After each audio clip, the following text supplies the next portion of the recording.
విజయవాడలో భారీగా ఓటింగ్ శాతం నమోదైందని, రాబోయే ఎన్నికల్లో టీడీపీ గెలుపు ఖాయమన్నారు టీడీపీ ఎంపీ అభ్యర్థి కేశినేని చిన్ని. రాష్ట్రాన్ని వైసీపీ నేతలు సర్వనాశనం చేశారని, ఆ కసితోనే టీడీపీని గెలిపిస్తున్నారని వెల్లడించారు. రాష్ట్ర భవిష్యత్తు కోసమే ప్రజలు ఓటు వేశారంటున్న ఎంపీ అభ్యర్థి కేశినేని చిన్నితో మా ప్రతినిధి పూర్ణ ఫేస్ టు ఫేస్. ఎన్నికల షెడ్యూల్ విడుదలైన దగ్గర నుంచి కూడా క్షణం తీరిక లేకుండా గడిపిన నేతలంతా కూడా పూర్తిగా రిలాక్స్ అయ్యారనుకోవచ్చు. మొత్తం కూడా ఇప్పటి వరకు అంటే నిన్న రాత్రి పోలింగ్ పూర్తయ్యే వరకు కూడా కంటి మీద నిద్ర కూడా లేకుండా కూడా మొత్తం కూడా ఎన్నికల ప్రచారం కావచ్చు, లేకపోతే ఎన్నికల వ్యూహాల్లో పాల్గొన్న నేతలంతా కూడా పూర్తిగా రిలాక్స్ అయ్యారు. ఇదే అంశానికి సంబంధించి మనతో మాట్లాడడానికి విజయవాడ టీడీపీ పార్లమెంట్ అభ్యర్థి కేశినేని శివనాథ్ గారు ఉన్నారు. ఆయన అడుగుతుంది, సార్ ఎలా ఉంది? దాదాపు షెడ్యూల్ విడుదలైన దగ్గర నుంచి ఈ రోజే మీరు రిలాక్స్ అయినట్టు కనపడుతున్నారు. షెడ్యూల్ విడుదల కాకముందు 2 సంవత్సరాల నుంచి కూడా నేను బిజీగానే ఉన్నాను. ఇంకో 2 రోజులు రెస్ట్ తీసుకుని మళ్ళీ బిజీగానే ఉంటాను. ఎందుకంటే మేము భారీ మెజార్టీతో గెలవబోతున్నాం. ప్రజలకు చాలా సమస్యలు ఉన్నాయి. ప్రజలు చెంతనే ఉండాలి, రిలాక్సేషన్ కుదరదు. మనం ప్రజా జీవితంలోకి వచ్చినాక ఏదో 1-2 రోజులు ఏదైనా రెస్ట్ తీసుకుంటామో కానీ నిరంతరం ఉంటాం. ఇవాళ నిజంగా చాలా ఆనందంగా ఉంది. ఎందుకంటే విజయవాడ నగర ప్రజలకి సేవ చేసే అదృష్టం మా నాయకుడు గారు చంద్రబాబు నాయుడు గారు నాకు ఇస్తాం. చాలా ఆనందంగా ఉంది. వారికి ముందుగా ధన్యవాదాలు తెలుపుకున్నా. ఆ ఇచ్చే విషయంలో నన్ను నాకు తోడుగా ఉన్న నాయకులు కార్యకర్తలు ఎంతో ఆనందంగా పనిచేశారు.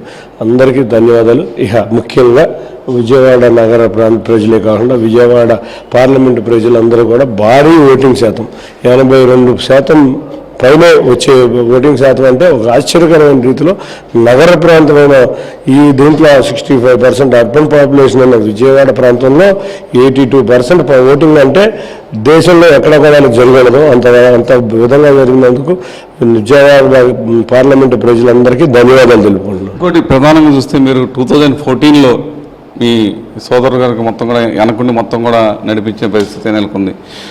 2014, 2019కి భిన్నంగా ఈసారి ఎన్నికలు జరిగినాయి అనుకుంటున్నారు. ఎందుకంటే డబ్బు ప్రవాహం ఎక్కువగా కనపడింది. అసలు ఎలా చెప్తారు? అసలు ప్రజలు డబ్బులు అనేది లిస్ట్ బాధడు. వాళ్ళకి కోపం, కసి, బాధ.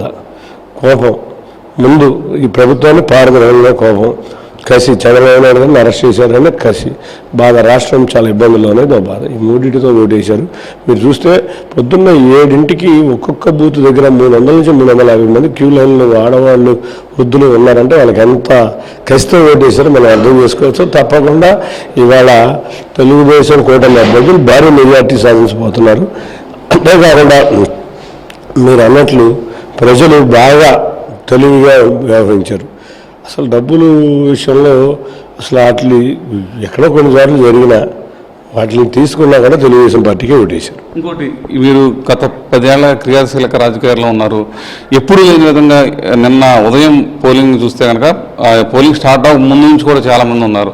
వాళ్ళంతా కూడా స్వచ్ఛందంగా బెంగళూరు కావచ్చు, మెడ్రాస్ కావచ్చు, హైదరాబాద్ కావచ్చు, ఇతర దేశాల నుంచి కూడా తరలి వచ్చారు. అసలు వాళ్ళు తరలి రావడం వెనకాల ఆంతర్యం ఏంటనుకుంటున్నారు? రాష్ట్ర పరిస్థితి బాగుపడాలి, సైకో పోవాలి, సరైన పరిపాలన రావాలి, రాష్ట్రం అభివృద్ధి చెందాలి. అంతేకాకుండా తమ భవిష్యత్తును బ్రహ్మాండంగా తీర్చిదిద్దిన నారా చంద్రబాబు నాయుడు గారి అక్రమ అరెస్టు ఇవన్నీ కూడా వాళ్ళల్లో కసి పెంచింది.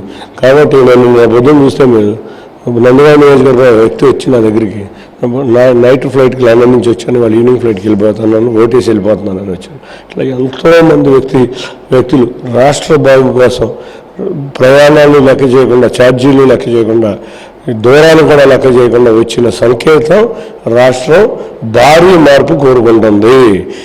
విజయం తథ్యం అంటున్నారు. 100% తథ్యం. భారీ విజయం, నార్మల్ విజయం, భారీ విజయం తథ్యం. ఓకే, ఇప్పుడు మొత్తం పూర్తయిపోయింది. ఎక్కడ రిలాక్స్ అవుతున్నారు? తర్వాత ఏం భవిష్యత్తు కాదు?